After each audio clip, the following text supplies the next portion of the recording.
The lion and the unicorn were fighting for the crown. The lion beat the unicorn all around the town. Some gave them white bread and some gave them brown. Some gave them plum cake and drummed them out of town. "And does the one that wins get the crown?" she asked as well as she could, for the long run was putting her quite out of breath. "Dear me, no," said the king. "What an idea!" "Would you be good enough," Alice panted out after running a little further, "to stop a minute, just to get one's breath again?" "I'm good enough," the king said, "only I'm not strong enough. You see, a minute goes by so fearfully quick, you might as well try to stop a bandersnatch." Alice had no breath for talking, so they trotted on in silence, till they came in sight of a great crowd in the middle of which the lion and the unicorn were fighting.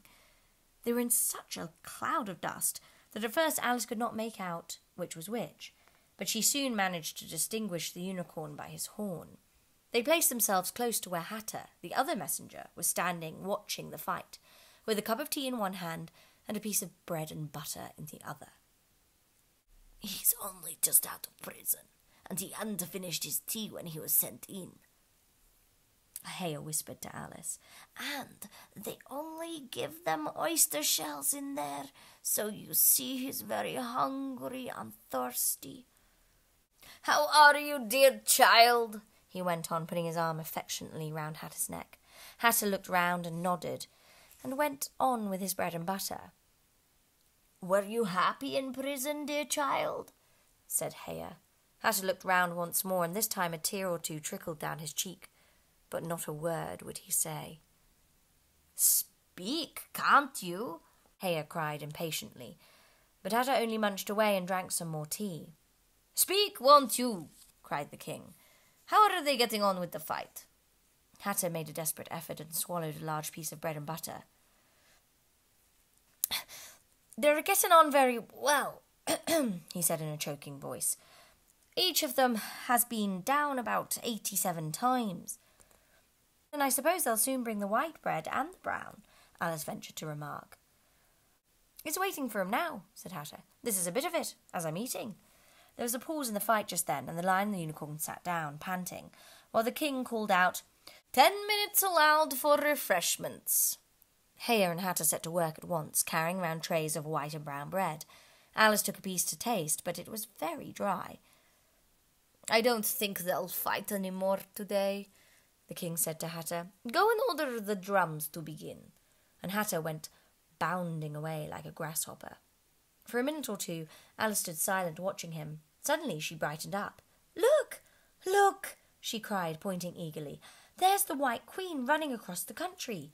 She came flying out of the wood over yonder. How fast those queens can run!" "There's some enemy after her, no doubt," the king said, without even looking round. "That wood's full of them." "But aren't you going to run and help her?" Alice asked, very much surprised at his taking it so quietly. No use," said the king. "She runs so fearfully quick, you might as well try to catch a bandersnatch. But I'll make a memorandum about her, if you like. She's a dear good creature," he repeated softly to himself as he opened his memorandum book. "Do you spell creature with a double E?" At this moment the unicorn sauntered by them with his hands in his pockets. "I had the best of it this time," he said to the king, just glancing at him as he passed. A little," the king replied rather nervously. "You shouldn't have run him through with your horn, you know."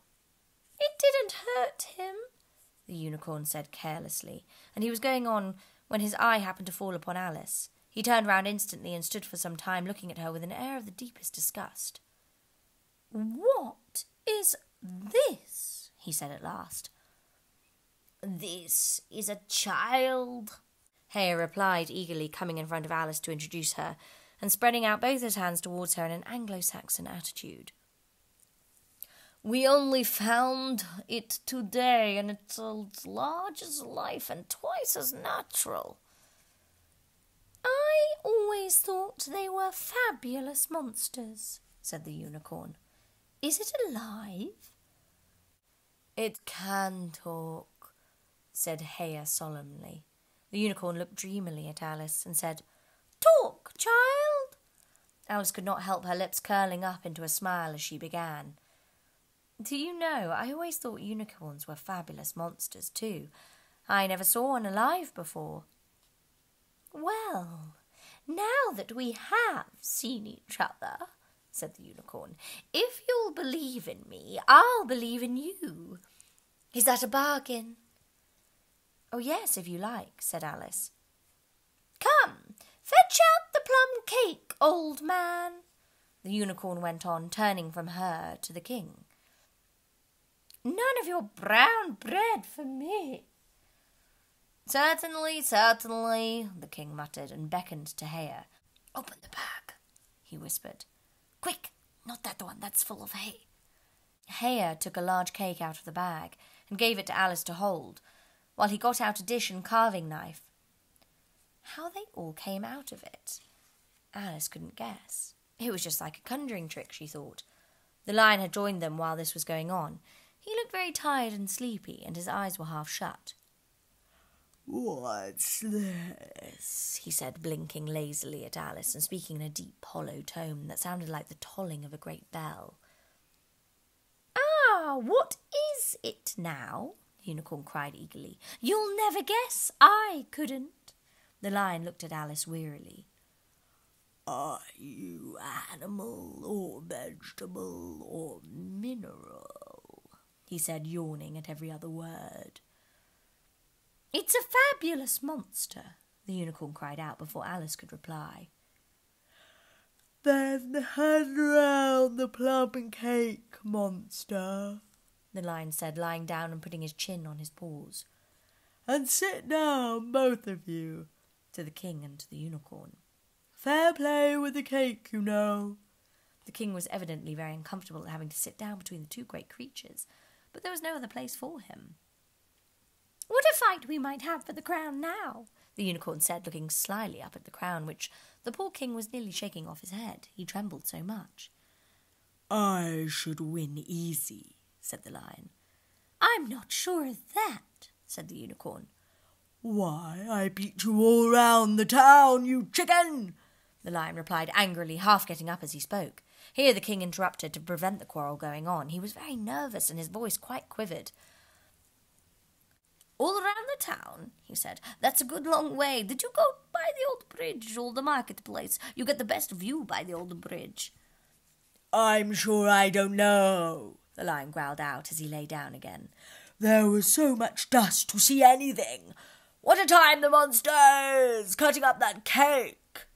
Alice had seated herself on the bank of a little brook, with a great dish on her knees, and was sawing away diligently with the knife. "It's very provoking," she said in reply to the lion.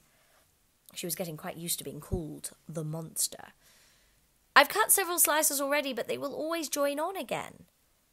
"You don't know how to manage looking-glass cakes," the unicorn remarked. "Hand it round first and cut it afterwards."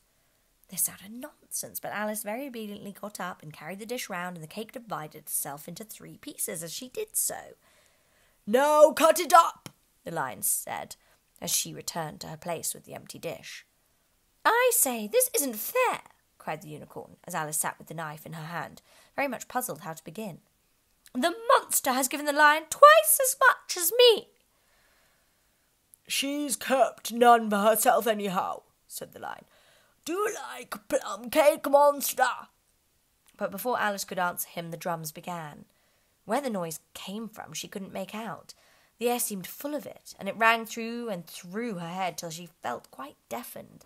She started to her feet and sprang across the little brook in her terror, and had just time to see the lion and the unicorn rise to their feet, with angry looks at being interrupted in their feast, before she dropped to her knees and put her hands over her ears, vainly trying to shut out the dreadful uproar. "If that doesn't drum them out of town," she thought to herself, "nothing ever will."